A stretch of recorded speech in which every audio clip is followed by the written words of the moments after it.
SSC एमटेस हौलदार भरती 2025 महाराष्ट्र। नमस्कार विद्यार्थी मित्रांनो, तुमच्यासाठी अतिशय आनंदाची बातमी घेऊन आले। एसएससी एमटेस हौलदार मंत्रालयामध्ये हे भरती निघालेली आहे आणि या भरतीमध्ये शिक्षण फक्त 10वी पास लागते। महाराष्ट्रातील तुम्ही कोणत्याही जिल्ह्यातले असाल तर मुला मुलींना फॉर्म भरता येणार आहे एसएससी एमटेस हौलदार भरतीमध्ये। आणि या भरतीमध्ये जर आपलं सिलेक्शन झालं तर आपल्याला ड्यूटी आपल्या महाराष्ट्रामध्येच करावं लागणार आहे की स्टेट वाईज यामध्ये जागा असते। लक्षात ठेवा, छत्रपती संभाजी महाराज नगर झालं, नागपूर झालं, पुणे, मुंबई ह्या ठिकाणी आपल्याला जॉब करावं लागणार आहे मंत्रालयामध्ये। आणि ऑनलाईन पद्धतीने जे फॉर्म आहे हे चालू आहे 26 जून 2025 पासून ऑनलाईन पद्धतीने फॉर्म भरणे सुरू झाले आणि फॉर्म भरण्याची जी शेवटची तारीख आहे 24 जुलै 2025 हे फॉर्म भरणे शेवटची तारीख आहे। आणि एसएससी एमटेस हौलदारच्या 1075 जागांसाठी ही भरती या ठिकाणी चालू आहे। तर फॉर्म भरणं चालूच आहे, तुम्ही आजही फॉर्म भरू शकता, उद्या फॉर्म भरू शकता। तर एसएससी एमटेस हौलदार भरतीमध्ये सिलेक्शन झाल्यावर आपल्याला कोणकोणतं काम करावं लागणार आहे, या भरतीमध्ये उंची किती आहे, छाती किती आहे, ग्राउंडला कोणकोणते येणार, लेखी परीक्षेचा अभ्यासक्रम काय, निवड प्रक्रिया काय, वय काय आहे। आणि पेपरमध्ये सुद्धा यामध्ये पासिंग कमी ठेवण्यात आले आहे। 40 मार्काचा पेपर असणार आहे आणि 40 पैकी जे पासिंग आहे यूआर कॅटेगरीसाठी 12 मार्कावर पासिंग आहे, एससी कॅटेगरीसाठी 8 मार्कावर पासिंग आहे आणि ओबीसी कॅटेगरीसाठी 10 मार्कावर पासिंग आहे आणि पेपरमध्ये निगेटिव्ह मार्किंग नाही आहे। तर या भरतीची संपूर्ण माहिती मी तुम्हाला आजच्या व्हिडिओच्या माध्यमातून स्टेप बाय स्टेप सांगणार आहे। आजचा व्हिडिओ खूप महत्त्वाचा होणार आहे, व्हिडिओ शेवटपर्यंत बघा आणि व्हिडिओला आताच लाईक करा। नमस्कार विद्यार्थी मित्रांनो, माझी नोकरी कॉर्नर यूट्यूब चॅनलवर मी गोपाल अनखळे तुमचं सर्वांचं सहर्ष स्वागत करतो। तर मित्रांनो, व्हिडिओचा थंबनेल बघून तुमच्या लक्षात आलं असेल की आपला व्हिडिओ कोणत्या टॉपिकवर होणार आहे। व्हिडिओ सुरू करण्याच्या आधी आपल्या यूट्यूब चॅनलला सबस्क्राइब करा, जेणेकरून प्रत्येक भरतीचे अपडेट तुमच्यापर्यंत सर्वात आधी पोहोचेल। जास्त करून एसएससी एमटेस हौलदार भरतीच्या रिलेटेड जास्त व्हिडिओ आपल्या चॅनलवर अपलोड करत असतो आणि 10वी 12वी पास भरतीच्या रिलेटेड जास्त व्हिडिओ आपल्या चॅनलवर अपलोड करत असतो। व्हिडिओ सुरू करण्याच्या अगोदर सर्वांना एक रिक्वेस्ट आहे, तुम्ही आपला व्हिडिओ कोणत्या जिल्ह्यातून पाहून राहिले हे नक्की कमेंट बॉक्समध्ये सांगा, जेणेकरून मला सुद्धा अंदाज लागणार आहे की आपला व्हिडिओ कोणकोणत्या जिल्ह्यापर्यंत पोहोचून राहिला। तर चांगली जे विद्यार्थी मित्रांनो सुवर्ण संधी तुमच्यासाठी चालून आली, एक लक्षात ठेवा एसएससी एमटेस हौलदार भरतीची। तर आपल्या स्टेट वाईज जे यामध्ये जागा आहे, आपलं जर यामध्ये एसएससी एमटेस हौलदार भरतीमध्ये सिलेक्शन झालं, महाराष्ट्रामध्येच आपल्याला ड्यूटी करावं लागणार आहे। सेंट्रल गव्हर्नमेंट जॉब आहे, पगार 21,700 ते 69,100च्या दरम्यान या ठिकाणी भेटणार आहे। तर सिलेक्शन होण्याचे जास्त चान्स आहे, मी तुम्हाला असं कोण सांगू राहिलो। महाराष्ट्रातील जास्त विद्यार्थी इकडे फॉर्म भरत नाही, जास्त करून यूपी बिहारी हिंदी स्टेटचेच मुलं इकडे फॉर्म भरते आणि काय काय यूपी बिहारी आपल्या महाराष्ट्रातल्या सुद्धा जागा त्यामध्ये घेते, एक लक्षात ठेवा।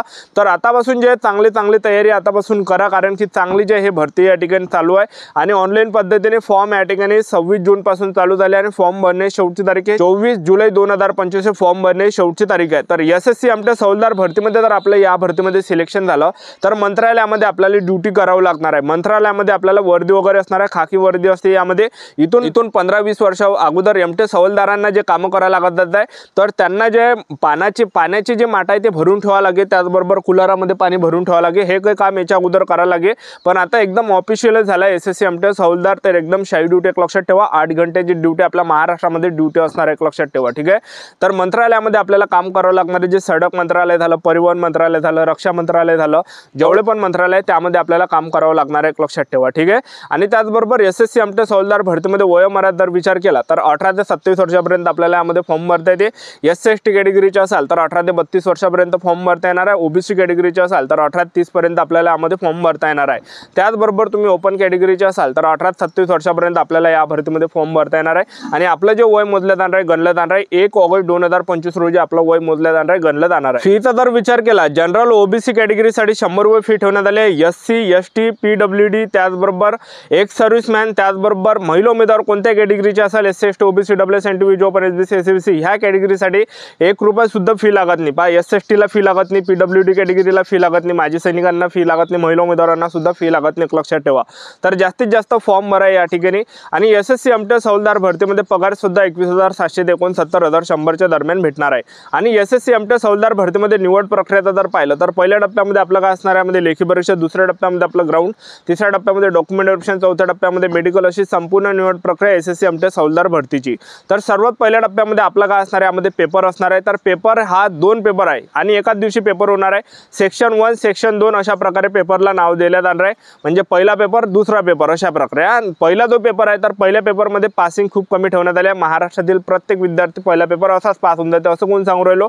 तर पहा, पहिला जो पेपर विचारला जाणार आहे पेपरला, तर पहा ज्यामध्ये बुद्धिमत्ता चाचणीची 20 प्रश्न परीक्षेला विचारले जाणार आहे, गणिताची 20 प्रश्न परीक्षेला विचारले जाणार आहे, टोटल 40 प्रश्न परीक्षेला विचारले जाणार आहे। एका प्रश्नाला 3 गुणा 120 मार्काचा हा पेपर असणार आहे, 45 मिनिटाचा टाइम भेटणार आहे, निगेटिव्ह मार्किंग यामध्ये नाही आहे। आणि पासिंगचा जर विचार केला आपण पहिल्या पेपरमध्ये तर एससी एसटी कॅटेगरीला पासिंग 40 पैकी फक्त 8 मार्कावर आहे, आहे. 8 प्रश्न आपले बरोबर आहे, 40 पैकी आपण पेपर पास आहे.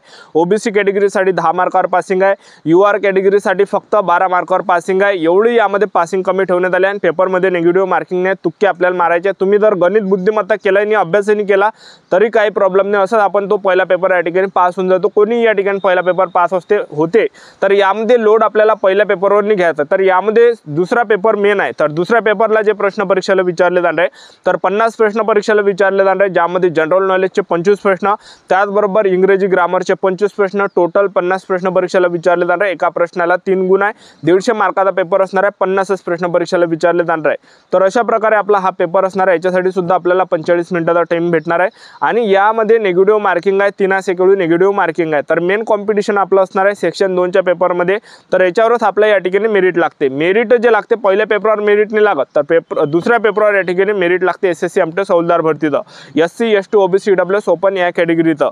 तर मेन आहे यामध्ये दुसरा पेपर. दुसऱ्या पेपरवर आपल्याला या ठिकाणी फोकस करायचा आहे आणि पेपर जे आपले या ठिकाणी होणार आहे तर आपले सप्टेंबर महिन्यापासून 20 सप्टेंबर ते 24 ऑक्टोबरपर्यंत आपल्या या ठिकाणी पेपर चालणार आहे. लक्षात ठेवा. तर आतापासून आपापल्या तयारीमध्ये लागा आणि एसएससी आमटेस हौलदार भरतीमध्ये तर आपल्याला या ठिकाणी सिलेक्शन घ्यायचं असेल तर कट ऑफ किती लागते महाराष्ट्राचा. तर पहा, मागच्या वर्षी जो कट ऑफ गेला होता महाराष्ट्राचा तर हा 130 पर्यंत मुलांचं सिलेक्शन झालं होतं आणि एका प्रश्नाला 3 गुण आहे. लक्षात ठेवा. नॉर्मलायझेशनमध्ये 30+ मार्क यामध्ये वाढते. मुलांचे 30+ मार्क मागच्या वर्षी वाढले होते कारण की एका प्रश्नाला 3 गुण आहे त्यामुळे. तर 30+ यामध्ये नॉर्मलायझेशनचे मार्क वाढते. तर जास्त चान्सेस यामध्ये 130 पर्यंत कट ऑफ महाराष्ट्राचा मागच्या वर्षी गेला होता. 130 पर्यंत मुलांचं सिलेक्शन मागच्या वर्षी झालं होतं महाराष्ट्रातल्या. ठीक आहे. तर जास्त चान्सेस आहे इकडे सिलेक्शन होण्याचे कारण की महाराष्ट्रातील जास्त विद्यार्थी इकडे फॉर्म भरत नाही. एसएससी आमटेस हौलदार भरतीमध्ये आपण ग्राउंडचा जर विचार केला तर पुरुष उमेदवारांसाठी उंची यामध्ये 157 सेंटीमीटर उंची लागते. महिला उमेदवारांसाठी उंची 152 सेंटीमीटर लागते. छाती 81 सेंटीमीटर फुगून 5 सेंटीमीटर पुरुष उमेदवारांसाठी भरली पाहिजे. तर पहिला दोन पुरुष उमेदवारांसाठी तर तो आहे या ठिकाणी 1600 मीटर रनिंग आपल्याला मारायचे आणि 1600 मीटर रनिंग 20 मिनिटांमध्ये मारायचे. तर 1600 मीटर रनिंग आपण 20 मिनिटांमध्ये आरामात मारून देतो कोणत्याही कॅटेगरीचे विद्यार्थी, कारण की 15 मिनिटांमध्ये 1600 मीटर रनिंग मारणं एकदम इजी. आपण पैदल जरी गेलो तरी सुद्धा या ठिकाणी 15 मिनिटांमध्ये 1600 मीटर रनिंग आपण मारून देतो. आणि महिला उमेदवारांसाठी जर पाहिलं तर महिला उमेदवारांसाठी यामध्ये महिला उमेदवारांना 1 किलोमीटर रनिंग मारायचे 20 मिनिटाच्या अंदर. तर कोणत्याही महिला उमेदवार 20 मिनिटाच्या अंदर 1 किलोमीटर आरामानं मारून देते. पैदल गेल्या तरी सुद्धा आपण रनिंग काढतो. तर यामध्ये मेन आपल्याला या ठिकाणी फोकस जे आपल्याला या ठिकाणी ग्राउंडवर नाही द्यायचं आहे, तर सर्वात आपलं पूर्ण जे फोकस आहे ह्या दुसऱ्या पेपरवर या ठिकाणी ठेवायचा आहे. म्हणजे जो टार्गेट आपला जनरल नॉलेजचे प्रश्न आणि त्याचबरोबर आपल्याला इंग्रजी ग्रामर, तर मेन याच्यावरच आपल्याला टार्गेट ठेवायचा कारण की ह्या 2 विषयावर मेरिट या ठिकाणी बनते कॅटेगरी वाईज. लक्षात ठेवा. ठीक आहे. तर आतापासून आपापल्या तयारीमध्ये लागा. आतापासून चांगला सेल्फ स्टडी करा. आतापासून 8-8 घंटे अभ्यास करा. जे पण विद्यार्थी इमानदारीने अभ्यास करणार आहे, तयारी करणार आहे, त्याच विद्यार्थ्यांचं सिलेक्शन होणार आहे. तर मेन आपल्याला यामध्ये आहे अभ्यास. जे पण मुलं अभ्यास करणार आहे, इमानदारीनं सेल्फ स्टडी करणार आहे 8-8 घंटे 10-10 घंटे, त्याच विद्यार्थ्यांचं सिलेक्शन होणार आहे. तर आपलं यूट्यूब चॅनल सबस्क्राईब करून ठेवा. व्हिडिओ अपडेट देत राहणार. आजच्यासाठी इथंच थांबतो. भेटूया नेक्स्ट व्हिडिओमध्ये. जय हिंद, जय